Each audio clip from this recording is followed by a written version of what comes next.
Hey, you're listening to the T-Minus podcast presented by 321. My name is Jeff. I am Carmen. My name is Alex. Melissa. Oh, we're just jumping right in. So the topic is movie trailers. Yeah. And I've got to go back to And how my they're youth awesome. and what a significant moment in history. So we were talking about 1700s, 1800s? More like 1994, which were you guys even alive? I was just gonna say I was. It was a good year. You were 6. You were 7. 7. I was really into Pogs. Okay. I was God, how old was I? I was 17. That's pathetic. God, you could almost vote. Yeah. So I was 17, and Yeah. George Lucas has an interview with Vanity I Fair. heard of that guy. Yeah, or Variety, and announces that he's going to finally make a sequel, the prequels. So from that point on, there was obviously this immense anticipation of finally seeing another Star Wars movie. It had been 20 plus years. Obviously, it was one of the biggest and greatest movies of all time. It was iconic. So it had been a very long time since anyone had seen a Star Wars movie in the theater. I was only able to see Return of the Jedi because of my age, and there was people who had never even experienced it, only in the re-release, which is different because you've already seen it on video. It wasn't like seeing it for the first time. So this was an opportunity to see a Star Wars movie for the first time. And so in true George Lucas fashion, he waits 4 years from the announcement, and he finally releases the trailer. And I think it was announced like in 1998 that the trailer would premiere before Meet Joe Black, The Siege, and Waterboy.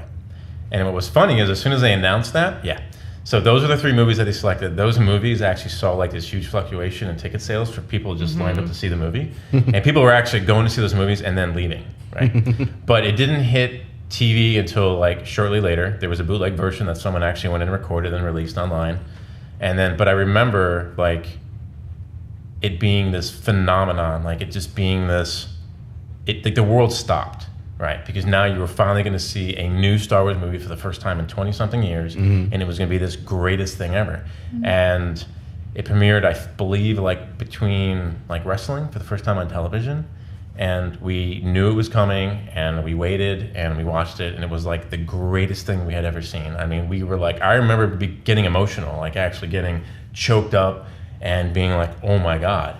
And then they put it on iTunes trailers, and it became the most. What's that? iTunes was a thing. Yeah, so it was iTunes trailer was like the way to watch trailers, and you were able to download them. And was it really that long ago? Does it sound I feel like we need to fact check you. It's 1998. It's only 20 years ago. I was very delayed. I didn't get an iPod or anything until I was like middle school. Well, iTunes trailers was like the site to watch trailers, and it became the most downloaded trailer at the time. And it was, you were able to watch it over and over and over again. And that's when people were just became enthralled with it, because you picked apart everything. You made your own, your own theories about what the movie was going to be about. But I think, in true segue, that is case in point of a phenomenal event that led to a pretty underwhelming movie, right? I mean, especially the build-up. So I can't really think of another trailer that had that much hype, that much build-up, probably that much anticipation, or that much cultural impact, and the result was, a pretty poor movie. I could certainly, make the argument that something similar happened with Force Awakens trailer. However, the level of excitement and the level of effort that you had to go through to watch a trailer was minimal compared to, Phantom Menace. I also feel like people were kind of jaded, like, oh, this has happened before, Yeah. Don't get your hopes too much up. But even then, I remember, when the Force Awakens trailer dropped, there was a lot of hype, there was a lot of excitement, there's a lot of speculation, and, that's what builds up the fanfare for the movie and everything. So,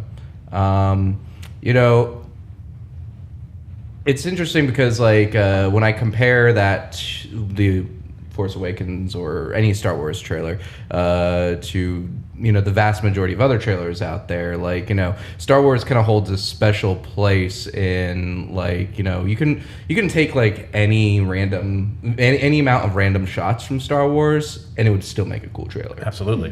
All you have to do is put the band on the front of it, the LucasArts band. It comes on very subtle. There's no sound. Then it kicks in, and it's usually, it could be anything. And I remember when the Force Awakens trailer premiered at the Super Bowl. Yeah. It wasn't. There's a shot of the X-wing. There's a shot of BB-8. And Millennium Falcon flying. You're like, oh my god, it's the greatest trailer ever, and didn't tell you shit about the movie. But you're like, hey, it was a great fucking trailer. Yeah. So those are examples of good trailers, I guess. Whether or not they are successful in that, like, they appropriately set expectations for the movie is another question altogether. But what are some examples of your guys' favorite and least favorite trailers? I guess for me, I'll start with, one of my favorite trailers, or rather, I guess I'll start with least favorite trailer is, like, I don't know, like, there's so many to kind of pick apart. I had like a whole list before. I know, everything you sent me was like, yes, I agree with all of those. They're all good points. For me, like, a recent one is the Bohemian Rhapsody one. Oh, yeah? Like, that one I've watched so many times, and I'm just so pumped for it, and I hope I'm not disappointed by it. But I don't think I will be. Yeah. That one is like a really good, like, I don't know, I get goosebumps watching that one. Well, they did a great job of, like, cutting into the music. Oh, that's right? what I was just going to say. It feels like one of their songs. It's very rhythmic. It's very Yeah. bouncy. So I think, that's why that one works so well. Yeah, I have an appreciation for any video that can time things to the music and, like, I was watching maximize Whiplash's trailer too, and just like the beat of the jazz music with how it presents everything.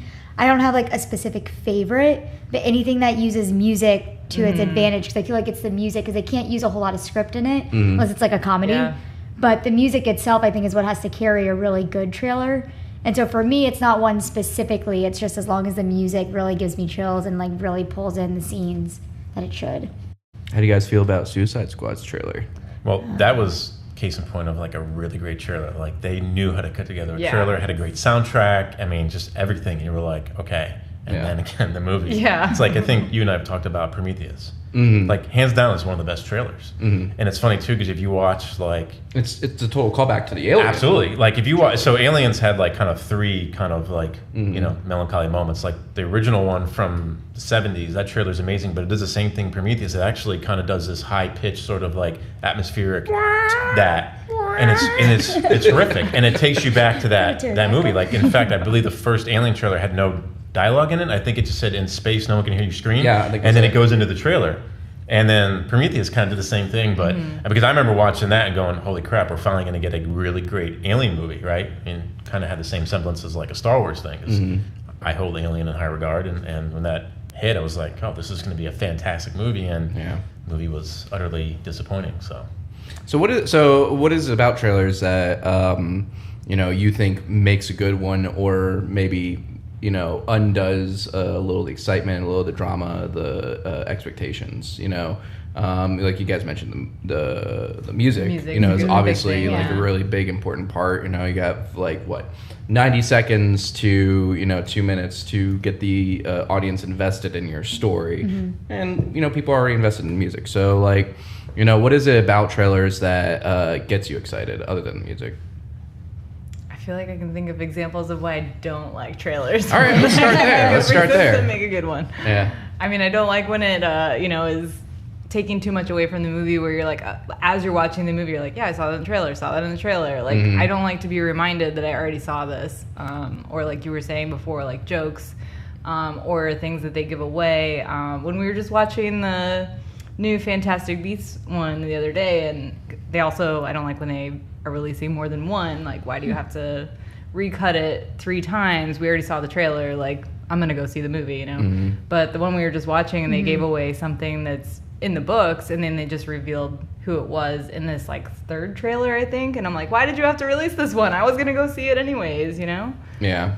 Oh yeah, it's like there's that classic example of movies like what was it? I have it here. Was it Ragnarok? Yeah, Thor Ragnarok, was personally one of my favorite movies, definitely my favorite Marvel movie, period. But like the marketing for that, not just in the reveal trailer, but just every trailer after that showed the Hulk, the same thing over and over again. And what is honest to God probably the best reveal of the movie if you didn't know that going into it. I feel like they should have kept that for the movie. It was such a great They reveal. could have. And the line, like, we're friends from work. It was such a great line. And they ruined it. And it's like, that's a case in point where, like, you don't need to do that. Like, it's a Marvel movie. It's a Thor movie. People are going to go see it, especially because the MCU is so successful and so popular. You don't need to give it away. Just give us something. You don't even need to show the Hulk. You know what I mean? But that was such a great line. I feel like they ruined it. So during that scene, you knew what was going to happen. You were like mimicking the line as it was about to happen. It kind of the worst though is if they give.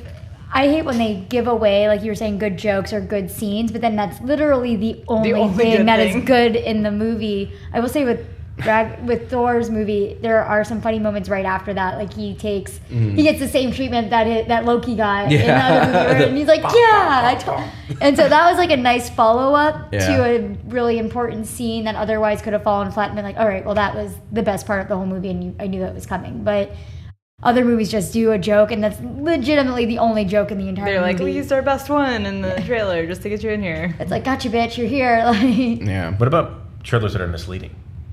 Ooh, that's a good one. Like, in what way? In that they're telling you a different story than what the movie actually is, or when they show something that's not think in any the of movie? that. I think They that's have, like, probably a different vibe. very, very common, where, you know, either it's a string of scenes that are put together where you think that happens in the movie, or it's an exchange of dialogue that you think, or it could even be... even a genre thing. I think I was watching a list of like misleading movie trailers, and they had talked about movies that were perceived as a particular genre. Then you watched it, and it was something completely different. Like I guess, was it Johnny Depp's musical The Butcher of Sweeney Todd? Or Sweeney Todd. I guess there was no singing in the trailer at all. So the original trailers they released, there was absolutely no singing. So when people showed up, they were like, wait, what the fuck? That actually happened. But it's a Broadway play, so people should know that it's a musical. But I guess those who aren't, and that's the audience that you're trying to cater to, right? You're trying to draw more people into that. Yeah, I guess there was no singing in the trailer, and all of a sudden people show up, and it's like, whoa, wait a minute, this is a musical? Yeah. I can definitely, think of, top of my mind, it's related to that, is Cabin in the Woods. That's a big one. That came up on almost every list that I looked at. Was like that one was like one of the most consistent ones on every list that I had looked at. So, like, if you haven't seen the trailer, listeners, the Cabin in the Woods is the entire point of the movie is to be a deconstructionist critique on the horror genre, and I get that you're not really going to sell a whole lot of tickets by telling people that ahead of time. And so the way they framed the movie was, just like the title, it's very plain, Cabin in the Woods. They're literally like 5 friends go to a cabin in the woods, scary things happen. But then to make things worse, like, the secret subplot to the movie is you have this kind of shadow organization that's orchestrating these people's terror for the continuation of this like annual ritual type of thing in this very corporate manner. But like they do so in the trailer by revealing everything like that makes that event special. They show like this invisible wall getting. I was going to say that was the in. one thing that was it the bird flying, right? It was like bird flying. I remember watching that the first time and going, "Whoa, this is different." They showed the elevator lobby scene where, like, in the movie, like after the protagonists have gone through like this kind of prison of all these monsters, they all come out, and what's honestly probably the best shot in the movie, and you have like all these guards in the lobby, and like every single elevator door opens up and monsters come out from every direction. It's one of the coolest things, ruined by the trailer, and so like just even watching the trailer, knowing that this movie is trying to subvert you, is like you're already ruining the big twists and the big reveals in the movie. So, yeah. As far as movies being different than what I expected, oddly enough, the movie that came to mind was the movie The Breakup. And I know that seems like such a weird movie to throw in there. It's with Jennifer Aniston and Vince Vaughn, and you just thought it was going to be a comedy. And at the time of what everything was going on in her life at the time and all this stuff, you just thought it was, and Vince Vaughn, and the scenes they showed were all just very comical and very funny. It was actually kind of it was a much more serious movie and a much more real depiction of a breakup than what I anticipated. And I was like, oh man, this is a little heavy movie. Like, there's some funny parts, like the dinner scene and all that stuff, or Baby Wanted 12 Lemons, but ultimately, I remember leaving that. I was like, oh man, that was a pretty heavy movie about a breakup. Real serious. That one was the one that first came to mind, though. I thought I was getting a comedy and instead got schooled on a breaking up. Yeah. But I feel like I've definitely had those. I can't think of any in particular, but like I am a big scaredy cat and I will not watch scary movies. But there's been times when somebody's like, no, it's not scary, like, you know, A Quiet Place. I still haven't watched it yet, but I actually want to watch it because other people have told me it's not what you think it is, but because of watching the trailer, I'm like, oh, that's definitely like a horror movie. I don't want to see that. So is it like the jumps that you don't like, or is it like the content? Like the suspense? It's probably more, I like suspense and like action. Because A Quiet Place is movies, definitely, it's suspense. And I like that. Yeah, and they did a really good job of putting a movie together that was built on silence, right? Built on the build up. I think there's probably like 10 to 12 lines of dialogue through the entire movie. Yeah, like the trailer is like probably those 12 lines. Yes. Well, I feel like silence elicits the most suspense possible in anything. It's like and you have an entire movie of it. I'm just like, oh, I can't. I feel like I wouldn't be able to take the like stressful, the anxiety of it all. Well, there was people who walked out of that movie going, oh, well, I didn't know that no one would talk. I'm like, but that's the whole point of the movie. Like, these things hunt on sound. So, I mean, you want to live, you don't talk. So, no, that's very interesting. One of my least favorite trailers is definitely the Star Trek Into Darkness trailer. For a lot of reasons. I might be making it personal for this one, but The Phantom Menace was personal for me, so I can relate. You know, I want to like J.J. Abrams. I really do. I haven't found it in me. You know, I've given him so many chances, and Star Trek Into Darkness is, I think, when my heart was broken by him. In that, like, you know, J.J. Abrams' very, very, very famous concept of the mystery box. You know, he did that TED Talk where, you know, he's like, you know, what's in the box doesn't matter. You know, what matters is that there's something in there to surprise you. Right. You know, the hatch. Yeah. The hatch. Yeah, the hatch. Lost. Exactly, Lost. You know, like any J.J. Abrams thing. And so, like, the Into Darkness trailer was, you know, very much like anybody who's seen or is slightly familiar with like the Star Trek movie franchise, the one with, you know, Shatner and the boys, will know that like the most famous Star Trek movie is Wrath of Khan. Absolutely. Hands down. Like, you can ask 100 Star Trek fanboys, you'll get the same answer every single time. And you can get non-Star Trek fans will say, oh, the Wrath of Khan, that's the best one. It's, and so the entire, everyone knew that Star Trek was, you know, J.J. Abrams was working on a Star Trek movie. He was making a second one.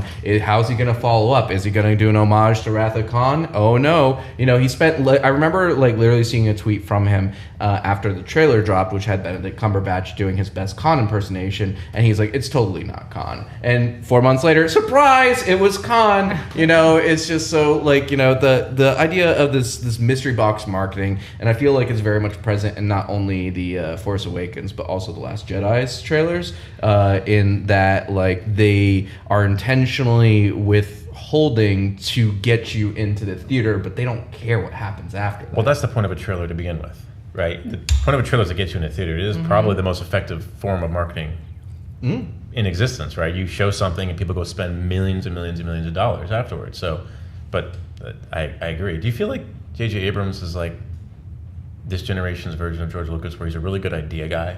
Oh yeah, he can't finish anything. Right, he's a concept guy, he's an idea guy, but he's better suited to hand it off to someone to execute. And yeah, and here's the thing is, like, you know, I was kind of going outside of movie trailers, but, you know, J.J. Abrams is one of the best producers in Hollywood, period. You know, everything that he touches looks amazing. It even sounds amazing, you know, and I'm not just talking about like the design or the music, but also dialogue's also really good. You know, all the action and, you know, all those scenes are very well put together. And so it's like, you know, very hard for any, you know, person to go there and pinpoint why J.J. Abrams' movie is bad, because it's very well made. And I think that's the difference between J.J. Abrams and other directors. He makes really good movies. You know, his movies are not particularly good. Right. Yeah. What about trailers that have gotten it right? I feel like what do you call it? The Blade Runner. Yes. The Blade Runner 2044. The new one? Fury Road. Fury That's Road, good one. amazing. Amazing trailer and amazing movie. I remember seeing the Fury Road trailer and going to see it that day. Absolutely. It was amazing. That I was a hadn't good seen the movie. trailer beforehand. I didn't get any leaks. I didn't even know they were making another Mad Max movie. And my friend came to me and was like, "Yo, do you want to go see Mad Max? Watch the trailer. We're going right now." Yeah. I think Dunkirk did a good job with the trailer and then executing of the movie as well. I feel like it set the tone very, very well, but didn't give anything away. I didn't go into it knowing. Obviously, you know what it's about and kind of how it ends, but I had no idea what they were going to do, how they were following it. Well, that was like an atmospheric trailer, though, right? Yes. It was kind of built on just Yeah. it being It's sort of them harrowing, standing on right? the Yeah, and it was like hearing incoming planes Yeah. and all of a sudden fire coming down on them. So Yeah, well, I think with Dunkirk, they did the trailer release, of course, but then they also did I don't know what you call it, if it's like an extended trailer or a scene release. If you went to go see specific movies, they showed you like a 12-minute clip of the movie, which is what I saw the first time. It was like the scene of them carrying the stretcher out on the dock. You know, Gotcha. like that, like pretty much from where that scene begins, and then the trailer, I guess, the extended trailer ends right before the bombs hit. You know, it's just like what? And so, like to that point, it's like, so here's a question: do you think when you talk about movies that are based on true events, do you feel like these events, because they're based on true events and that the outcome, do you think that somehow, we talked about knowing too much in movie trailers before. Do you feel like when you're talking about a true story movie like Dunkirk, knowing the ending, do you feel like that somehow detracts in any way? I think it kind of helps because they don't have to explain. I feel like they can explain less because the audience is already aware of kind of what the premise is, so they can kind of take added liberties with how they present it. For example, the upcoming movie, I'm forgetting the name of it, but First Man with Ryan Gosling going to the Apollo mission. I mean, we know what that's about, but they kind of give a whole other side thing. They don't even have to explain completely what the backbone of the story is really about. But I think it helps. Yeah, and I think it's nice to know like these individual stories and these big events. Like Saving Private Ryan was, I think, a good interpretation of that, where we obviously knew it happened. Like, my grandfather served and he jumped, there that day and things like that. But it was cool to see the story from a particular perspective Yeah, and kind of that's see what I how it was gonna unfolds. say. And I think Dunkirk's one of those things. Speaking of, did you see the trailer for Vice? I have not. Yeah, we Yes, just watched it. So this the other is day. Christian Bale as Dick Cheney. Oh, that's and Sam right. Rockwell as George Bush. Wow. Wait, Crazy. Sam Rockwell is George That's Bush? awesome. It Yeah. is love Sam their Rockwell. exchange is unbelievable. But I mean, Christian Bale has always got a lot of shit throughout the years of the kind of person he is. But the guy, I've given him a lot of shit. I mean, yeah, but he is a chameleon. I mean, he done a lot. absolutely Yeah. disappears. He vanishes in these roles, and Yeah. he put on weight. He's got the cadence down, his voice, the mannerisms. I mean, it's unbelievable. But again, we know the outcome. We all lived it very, like that's our. Yeah. We lived that firsthand. But to hear the story from those perspectives, to hear that sort of inside story, I'm always a big fan of biopics because I like to know sort of the inside stuff, as long as it's mostly accurate. I don't like inaccurate depictions because then I feel like Social Network.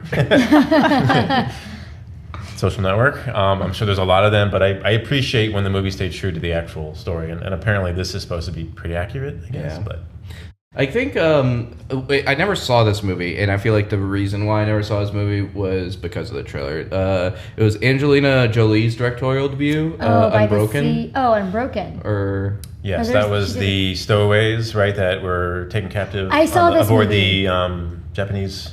Yes. Carrier? Yes. I It's don't- about. Yeah. It's yes. a true story because the guy lived. He was an Olympian, right? Uh-huh. I'm sorry, I don't know the name It's of it, but yeah, it's he an was. extraordinary story. Yes, he was an Olympian, and then he ends up becoming this great war hero as well. And he ended up being a neighbor of hers. She read his book, and then became great friends with him. The trailer I thought was actually amazing. It was I liked the trailer because I also liked the music. They had like M83, I think, as the soundtrack for it. But it was just kind of a flatline movie of a really, really extraordinary story, and I was like, I wanted it to be so good, but Well, when I saw the trailer, like I think the trailer number one, the theatrical release one, is where I think we're all basing most of our conversations off. Of course, you have like 3-4 trailers, and then you have like the marketing roles that like go around, and all that type of stuff. So, but like when I saw the trailer 1 for Unbroken, that's what it's called, right? Yeah. It literally told me 90% of the story, like to the point where like there was even shots of him like getting off the boat, like and he so survives. Okay. Oh, great, fantastic. Don't need to see that. I don't need to go see it now. $12 a save. Cliff notes.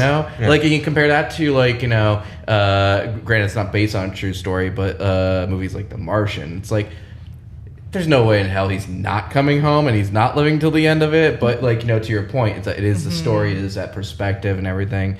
But like it doesn't reveal too much. Like most of The Martian's original trailer is predominantly that first scene where he gets knocked out, and then like a slow montage which pretty much stops right when he leaves the base camp. And then at that point there's still like 40 minutes of movie. So like and I think they even focused so much on the trailer on Mark Waltney, on Matt Damon's character, like that, like you didn't even know that anybody else was in this movie. Right. But it's and an ensemble movie. Great supporting cast. Yeah, it's an ensemble movie. Everybody, but like where the ensemble isn't together though at all. Like you got the people on the space station or the JPL. And, JPL and all that type of stuff. So I don't know. Do you feel like the biggest grievance with movie trailers is that it gives too much away? Like you feel like it tries too hard? And an example is, have you seen the new Aquaman trailer? I have not. So the newest Aquaman trailer is 5 minutes. Whoa! And in it is like what is it? A 4-hour movie? Yeah. Well, in it is like a 1.5-minute action scene. And I don't quote me on that, but it's a very long action scene, and it literally is uncut. It seems like it's the full scene. And I was watching with Luke, and I was like, do you think they're doing that because they're like, hey, look how cool the action is this movie, or do you feel like they're just so desperate they need to show? It's almost like we spent all this money on this one scene. Right, like look how cool the action scene is, but it's almost like the entire scene in entirety. Now I wonder if it's as a result of DC not doing so well, and obviously there's a negative perception of the movies, and they feel like they have to give too much away, like, hey guys, we're really making a cool movie here, or is it like, we need to show this whole thing. We can't just show bits and pieces of this action scene. It only works in its entirety. Yeah. Do you think, there must be more to help support that, you would hope. Well, absolutely. But I mean, the question was, do you guys feel like trailers give too much away? I don't think it's that. I think that's obviously the most common complaint about trailers. In our research, I know that we all Google search why are movie trailers bad. I did. Number one reason, like every single link is, they give too much away. They give this away. There's a twist that's ruined. There's a reveal that's ruined. There's jokes or action sequence that are ruined. So I certainly feel like that is part of the problem. I think that there is a line to walk. When you're essentially you don't want to start with your best joke if it's because then every other joke in the movie is not going to be as funny.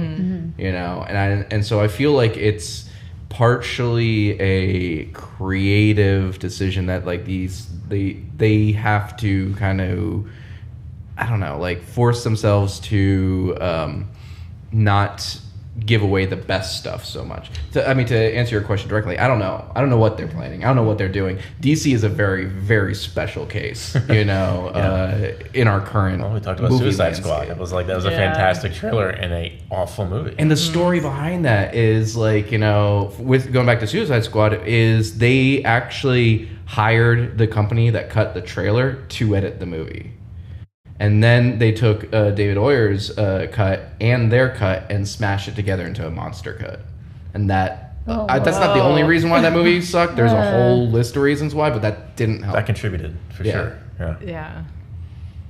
And on another note, I feel like Infinity War was like a great trailer. And that kind of goes back to the point of like, people who already know the storyline. I know it's not like a historic event or anything like that, but obviously there's people who've read the comics and kind of showed know him getting the outcome. Infinity Stones. Yeah, exactly. We've all known that movies have been building up to that one, and that one I feel like they showed a lot, but I was still like so pumped to go see it. But that was a great experience in the theaters too, because I remember like I was there with my kids and there's people around me, and like that end scene when they were all starting to when they're running, people were freaking out in the theater. Don't say it, I still haven't seen it yet. Spoiler alert. I mean, it's come on. Anyways, but people were freaking out, and it's one of those things where like the end result. Like there was, and this is a complete different segue, but there was something great during one of the seasons of Game of Thrones during the Red Wedding, And like there was like this social campaign where it was like, if you've read the books and you're watching the show with someone who didn't read the books, film them and send it into us so we can get people's reactions. So people who were just strictly like TV show fans, like we knew what was going to happen, right? Yeah. They didn't. And when it was going on, they're like, oh my God, like people were losing their freaking mind because everybody was getting murdered. And you kind of killing all the main people. Like I had to go out. I feel like the first season should have been foreshadowing, but well, it was like in Infinity Wars, I had to walk out of the theater and my kids were like distraught. They're like, Dad, everybody's dead. I'm like, no, listen. I was like, they're gonna come back. Everything's gonna be okay. It's like, just give it. Too important of a franchise. Just throw them dead. It's like, but think about everybody that died. Like Spider-Man's on for 2 more movies. Like, just use that logic there. Like, oh yeah, okay, they're not all dead. I was like, but I feel like you're also saying this to me. It's making me feel better before I've even seen the end. But Infinity Wars is a good example of great movie. Or great trailer, great movie. And it didn't give too much away. No. It just kind of strung together some really great scenes, and you saw Thanos, you saw everything that he was going to be on screen. They gave everybody just enough time, so you knew that they were all coming together in this wonderful, amalgamation of all the different, franchises. And I also just feel like that's a really well done movie. Like as far as you have a lot of big name actors that all they did a good job, like balancing everybody, it, making the plot work. Exactly. Do you guys remember the original Godzilla trailer? The original? Yeah. So wait, original? Wait, no, which original? Yeah. let me retract. Right. So the Matthew Broderick version of Godzilla. Oh, yeah. So that was another trailer that obviously was a huge phenomenon. I really liked that movie. So there was like, it was a scene of this old man. He was on his dock and he was fishing and he reels Godzilla and then Godzilla comes out of the water.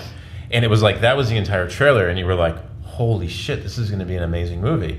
But that's all they showed. They left out like a lot of the exchanges and a lot of like the cheesiness of the movie. And then you went and saw the movie and you were like, wow. And I would guarantee there's probably lists out there where that ranks as probably one of the most disappointing movies and great trailers. Because it was a great freaking trailer and a terrible movie. You know what movie I want to see that the trailer really gives me not a whole lot, but lately I've just heard so many people say how good it is and how unexpected it is a movie called A Simple Favor.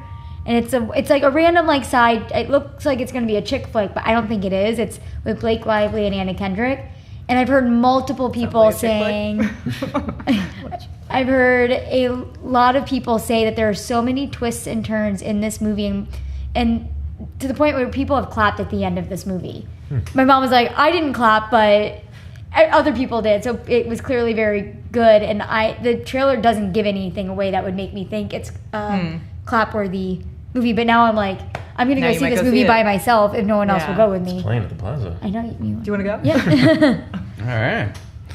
Then I think that is a perfect segue. Let's go. I'm gonna go see the movie. Yeah. All right, let's go do it. All right. Movie night. Bye.